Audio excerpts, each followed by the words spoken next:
nous revoilà rentrés au cocon. Comme d'habitude, nous sommes rentrés au studio d'enregistrement. Et pour ce vendredi, nous terminons la semaine en beauté devant notre chalet. Comme toujours, j'espère en tous les cas que ces 4 derniers jours dans la nature auront pu être bénéfiques pour vous.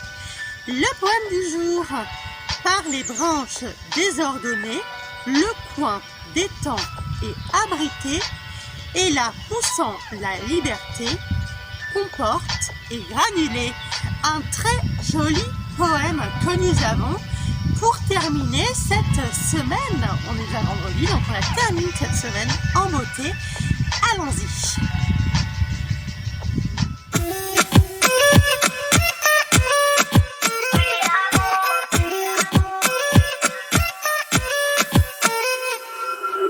Io canto in Barbera, tua sola in Barbera, Versace, Gucci, Margiela, gira Grasca, Mani Rivera, Sigario, Don Dario, Parfum Vania, mucho dinero, j'ai juste invité à dîner, elle dans sa tête elle veut déjà se marier.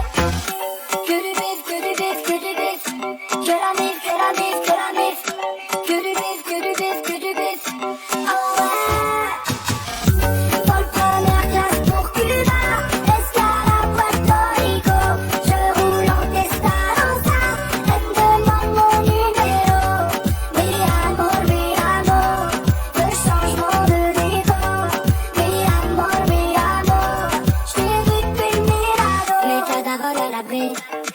Je donnerai tout pour ma famille, s'éloigner des ennemis, faire plaisir à mon papy. Je veux la cuenta, la cuenta, la cuenta, billets violets, de caramelo. Bonjour, c'est le très joli prénom des Marlènes. Ce prénom peu fréquent apparaît en France dans les années 1930. Il est surtout attribué dans les années 1980.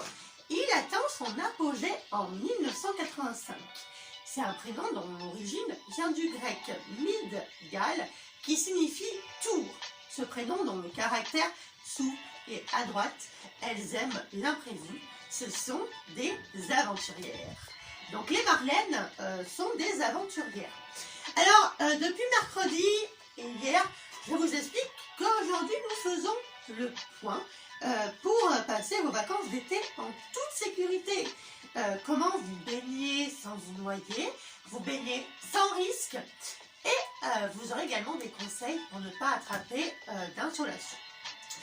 Avant la baignade, assurez-vous que le niveau d'eau soit pratique. Donc ça, c'est un conseil pour les parents, pour vos enfants.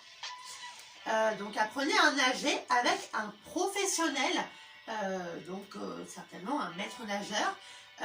Bien apprendre à nager avant d'essayer de nager tout seul. Ne jamais faire ça.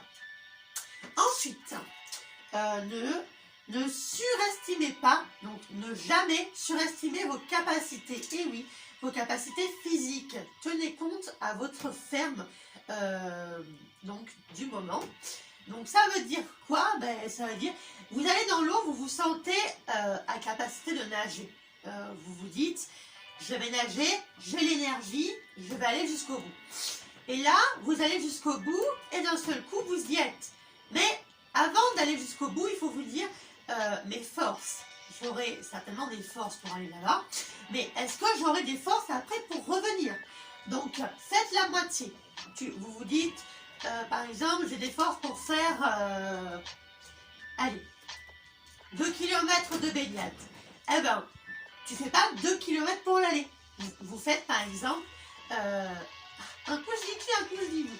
1 km pour l'aller, 1 km pour le retour. D'accord?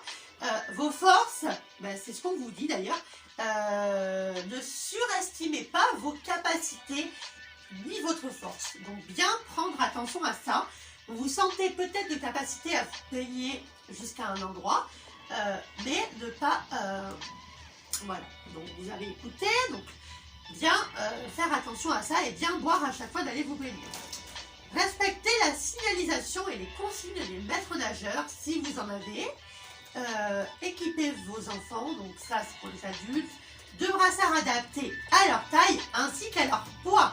Car il peut très bien avoir des brassards, mais si les brassards sont trop légers comparés au poids de l'enfant, l'enfant pourra se noyer. Ensuite, souvenez-vous qu'il est plus difficile à nager au milieu naturel qu'en piscine. Ben oui, dans les lacs, dans tous ces milieux-là, c'est beaucoup plus compliqué car il y a des vagues. Peut-être pas dans les lacs, mais surtout dans la mer, il y a des vagues. Donc c'est toujours plus compliqué. Donc faites reconnaître vos capacités et celles de vos enfants par un maître nageur sauveteur pour apprendre la conscience. Donc ça, si vous avez la chance d'aller dans un lac ou dans la mer et qu'il y a un maître nageur, n'hésitez pas à prendre quelques cours et puis à essayer de prendre un petit moment avec le maître nageur pour expliquer à vous, mais aussi à vos enfants, à ne pas faire n'importe quoi avec leurs capacités.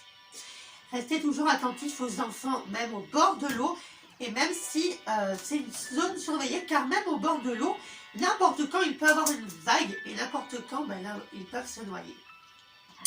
Pour éviter l'insolation, il faudra aller à la plage aux heures où le soleil n'est plus haut du ciel. Donc, n'y allez pas après manger, surtout après manger, votre ventre est plein, voilà, votre estomac, il faut le temps de digérer. Mais après manger, il y a aussi le soleil qui est bien levé. Donc là, le conseil, c'est d'aller vous baigner après 16 heures. Donc vous allez au lac ou à la mer, vous y allez, vous prenez le bouquet à 16 heures. Et après, vers 16h30, le soleil commencera à se coucher et vous pourrez commencer votre baignade. Et donc cela coïncide également avec la fin de la digestion et du déjeuner, ce qui est donc parfait. C'est ce que je vous ai expliqué tout à l'heure. Bien faire attention à ça, ne jamais vous baigner après le déjeuner. Vous mangez à 12h ou à 13h, l'été c'est les vacances, on mange à l'heure qu'on veut. Ne pas vous baigner, moi je conseillerais après manger d'attendre 1 heure ou 1h30 avant d'aller vous baigner. Ça serait un de mes conseils.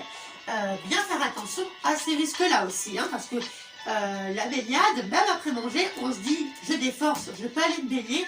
Justement, ça peut être très dangereux. Donc voici quelques petits conseils que vous pourrez suivre durant ce dernier mois de vacances.